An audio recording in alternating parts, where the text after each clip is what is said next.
ಎತ್ತಿಗೆ ಜ್ವರ ಬಂದ್ರೆ ಎಮ್ಮೆಗೆ ಬರ ಇಟ್ರು ಅಂತೇಳಿ ಹಾಗಾಗಿದೆ ಇವತ್ತು ಕಾಂಗ್ರೆಸ್ನವ್ರದ್ದು. ನಾನು ರಾಜ್ಯದ ಮುಖ್ಯಮಂತ್ರಿಗಳಿಗೆ ಡಿ.ಕೆ. ಶಿವಕುಮಾರ್ ಅವರಿಗೆ ನಾನು ಇವತ್ತು ಆಗ್ರಹ ಮಾಡ್ತೇನೆ, ರಾಜ್ಯದ ಜನರ ಕ್ಷಮೆನ ಕೇಳಬೇಕು ನೀವು. ಕೇಂದ್ರ ಸರ್ಕಾರ ನರೇಂದ್ರ ಮೋದಿಜಿ ಭಾರತೀಯ ಜನತಾ ಪಾರ್ಟಿ ಚುನಾವಣಾ ಆಯೋಗದ ದುರ್ಬಳಕೆ ಮಾಡ್ಕೊಂಡಿದ್ರೆ ನೀವು ಮುಖ್ಯಮಂತ್ರಿ ಆಗ್ತಿದ್ರೆ ಸಿದ್ದರಾಮಯ್ಯ ಇವತ್ತು ರಾಜ್ಯದಲ್ಲಿ ಚುನಾವಣಾ ಆಯೋಗವನ್ನ ಪ್ರಶ್ನೆ ಮಾಡ್ತಕ್ಕಂಥದ್ದು, ಅನುಮಾನಾಸ್ಪದವಾಗಿ ನೋಡ್ತಕ್ಕಂಥದ್ದು ಇವ್ರಿಗೆ ಯಾರಿಗೂ ಕೂಡ ಶೋಭೆ ತರುವಂತದ್ದಲ್ಲ.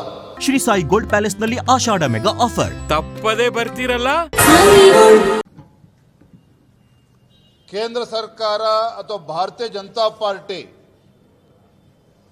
ಕಳೆದ ಲೋಕಸಭಾ ಚುನಾವಣೆಯಲ್ಲಿ ಚುನಾವಣಾ ಆಯೋಗವನ್ನ ದುರ್ಬಳಕೆ ಮಾಡಿಕೊಂಡಿದೆ ಅಂತ ಹೇಳಿ ರಾಹುಲ್ ಗಾಂಧಿ ಅವರು ಆರೋಪವನ್ನ ಮಾಡಿದ್ದಾರೆ. ಚುನಾವಣಾ ಆಯೋಗದ ಮೇಲೆ ಆರೋಪವನ್ನ ಮಾಡಿದ್ದಾರೆ.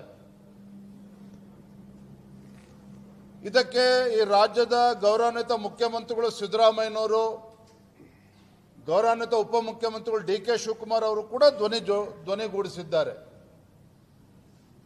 ಕನ್ನಡದಲ್ಲಿ ಒಂದು ಗಾದೆ ಇದೆ, ಎತ್ತಿಗೆ ಜ್ವರ ಬಂದ್ರೆ ಎಮ್ಮೆಗೆ ಬರ ಇಟ್ರು ಅಂತೇಳಿ ಹಾಗಾಗಿದೆ ಇವತ್ತು ಕಾಂಗ್ರೆಸ್ನವ್ರದ್ದು. ಸೋಲಿನ ಹತಾಶೆಯಿಂದ ಇವತ್ತು ರಾಹುಲ್ ಗಾಂಧಿ ಅವರ ಆದಿಯಾಗಿ ಒಂದು ಚುನಾವಣಾ ಆಯೋಗ ಅಂತ ಹೇಳಿದ್ರೆ ಸಂವಿಧಾನಿಕ ಒಂದು ಸಂಸ್ಥೆ. ಇಂಥ ಒಂದು ಸಂವಿಧಾನಿಕ ಸಂಸ್ಥೆ ಬಗ್ಗೆ ಒಂದು ಅನುಮಾನವನ್ನು ವ್ಯಕ್ತಪಡಿಸ್ತಕ್ಕಂಥದ್ದು, ಇದು ಆ ಚುನಾವಣಾ ಆಯೋಗವನ್ನ ಅಪಮಾನ ಮಾಡ್ತಕ್ಕಂಥದ್ದು ಅಷ್ಟೇ ಅಲ್ಲ, ಪ್ರಜಾಪ್ರಭುತ್ವ ವಿರೋಧಿ ನಡೆಯೂ ಕೂಡ ಹೌದು.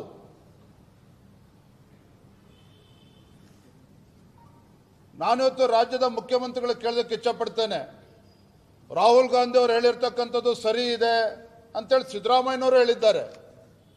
ರಾಹುಲ್ ಗಾಂಧಿ ಅವರು ಹೇಳಿರ್ತಕ್ಕಂಥದ್ದು ಸರಿ ಇದೆ, ಚುನಾವಣಾ ಆಯೋಗ ದುರ್ಬಳಕೆ ಆಗಿದೆ, ಅದಕ್ಕೆ ತನ್ನ ತಮ್ಮ ಡಿ.ಕೆ.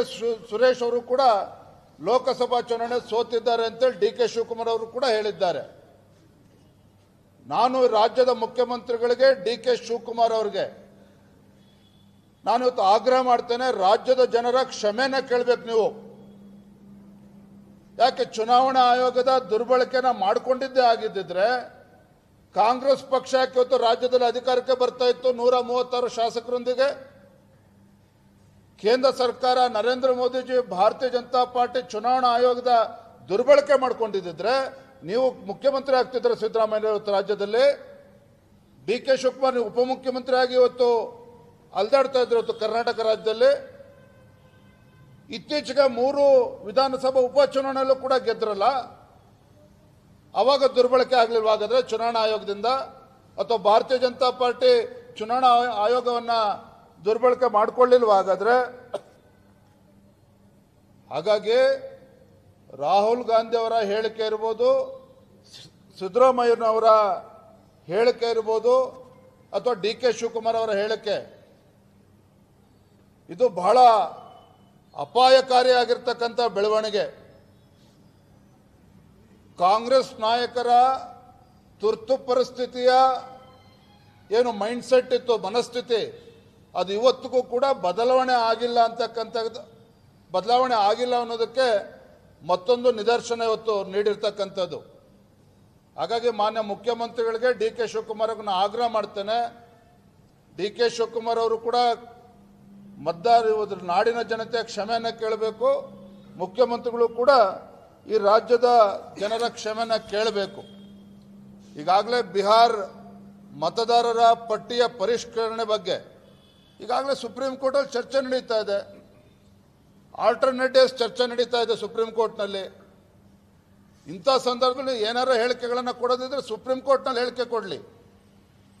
ಅದನ್ನು ಬಿಟ್ಬಿಟ್ಟು ಚುನಾವಣಾ ಆಯೋಗವನ್ನು ಪ್ರಶ್ನೆ ಮಾಡ್ತಕ್ಕಂಥದ್ದು, ಅನುಮಾನಾಸ್ಪದವಾಗಿ ನೋಡ್ತಕ್ಕಂಥದ್ದು ಇವ್ರಿಗೆ ಯಾರಿಗೂ ಕೂಡ ಶೋಭೆ ತರುವಂಥದ್ದಲ್ಲ.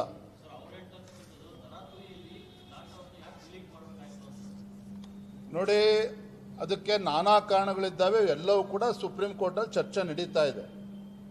ಇವತ್ತು ಎದ್ದಿರ್ತಕ್ಕಂಥ ಪ್ರಶ್ನೆ, ರಾಹುಲ್ ಗಾಂಧಿ ಅವರು, ಸಿದ್ದರಾಮಯ್ಯನವರು, ಡಿ.ಕೆ. ಶಿವಕುಮಾರ್ ಅವರು ಏನಿವತ್ತು ಸಾಂವಿಧಾನಿಕ ಸಂಸ್ಥೆಗಳನ್ನು ಪ್ರಶ್ನೆ ಮಾಡೋದ್ರ ಮುಖೇನ ಒಂದು ರೀತಿ ಜನರಿಗೇನು ವಿಶ್ವಾಸ ಇಟ್ಟಿರ್ತಕ್ಕಂಥ ಸಂಸ್ಥೆ ಬಗ್ಗೆನೂ ಕೂಡ ಕೊಡ್ಲಿ ಪಿಟ್ಟನ್ನು ಕೊಡ್ತಕ್ಕಂಥ ಕೆಲಸವರೇನು ಮಾಡ್ತಾ ಇದ್ದಾರೆ, ಇದು ಖಂಡಿತ ಸರಿಯಲ್ಲ.